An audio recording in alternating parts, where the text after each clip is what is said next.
ഭീകരപ്രവർത്തനങ്ങൾ തെളിഞ്ഞതിനെ തുടർന്ന് UAPA നിയമപ്രകാരം കേന്ദ്ര സർക്കാർ നിരോധിച്ച പോപ്പുലർ ഫ്രണ്ട് കേരളത്തിൽ അവരുടെ തന്നെ രാഷ്ട്രീയ പാർട്ടിയായ SDPIയുടെ ലേബലിലും മറ്റു ചില രൂപങ്ങളിലും പ്രത്യക്ഷപ്പെടുന്നു എന്നുള്ളത് ആശങ്ക ജനിപ്പിക്കുന്ന കാര്യം തന്നെയാണ്.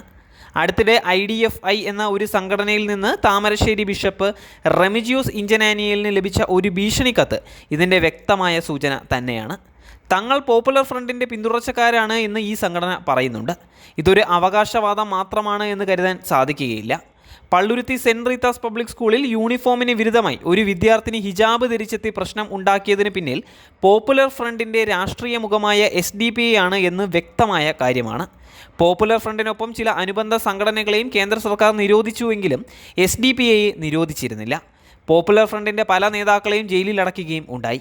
ഇവർക്ക് ഇതുവരെ കോടതി ജാമ്യം കൊടുത്തിട്ടുമില്ല. ഈ സാഹചര്യത്തിലാണ് ഇക്കൂട്ടരുടെ ഭീകരപ്രവർത്തനം പുതുരൂപങ്ങളിൽ പ്രത്യക്ഷപ്പെടുന്നത്. താമരശ്ശേരി ബിഷപ്പിനെ ഭീഷണിക്കത്ത് അയച്ച സംഘടനയുടെ പേര് IDFI എന്നാണ് എന്നുള്ളത് ശ്രദ്ധേയമാണ്.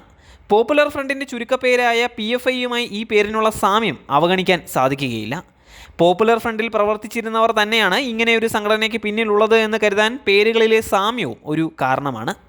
ജമാഅത്തെ ഇസ്ലാമിയുടെ വിദ്യാർത്ഥി സംഘടനയായിരുന്ന സിമിയിൽ നിന്ന് തുടങ്ങുന്ന പാരമ്പര്യമാണ് പല ഇസ്ലാമിക ഭീകര സംഘടനകൾക്കും ഉള്ളത്.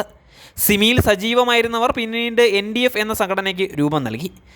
നിരവധി കൊലപാതകങ്ങൾ ഈ സംഘടന നടത്തുകയുണ്ടായി. ഇതിൻ്റെ തുടർച്ചയെന്നോണമാണ് പോപ്പുലർ ഫ്രണ്ട് രൂപം കൊള്ളുന്നത്. തൊടുപുഴയിൽ കോളേജ് അധ്യാപകൻ്റെ കൈവെട്ടിയതുൾപ്പെടെ മതത്തിൻ്റെ പേരിൽ ആക്രമണ പരമ്പരയും നിരവധി കൊലപാതകങ്ങളും പോപ്പുലർ ഫ്രണ്ട് നടത്തുകയുണ്ടായി. ഈ സാഹചര്യത്തിലാണ് പോപ്പുലർ ഫ്രണ്ടിനെ കേന്ദ്ര ആഭ്യന്തര മന്ത്രാലയം നിരോധിച്ചത്.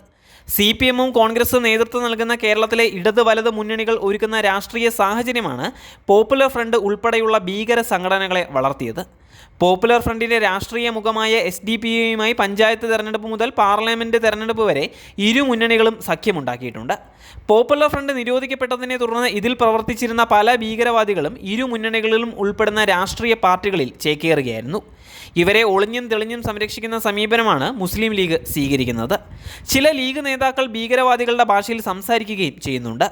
പോപ്പുലർ ഫ്രണ്ടിനെ കേന്ദ്ര സർക്കാർ നിരോധിച്ചതിനെ തുടർന്ന് അതിൽ ഉൾപ്പെടുന്ന ഭീകരർ സംസ്ഥാനത്ത് വ്യാപകമായി ആക്രമണങ്ങൾ നടത്തുകയുണ്ടായി. ഇത് അടിച്ചമർത്തുന്നതിന് പകരം നിഷ്ക്രിയത പാലിച്ച് പ്രോത്സാഹിപ്പിക്കുന്ന രീതിയാണ് പോലീസിൻ്റെ ഭാഗത്തു നിന്ന് ഉണ്ടായത്. സംസ്ഥാന സർക്കാരിൻ്റെ മൗനാനുവാദവും ഇതിന് ഉണ്ടായിരുന്നു.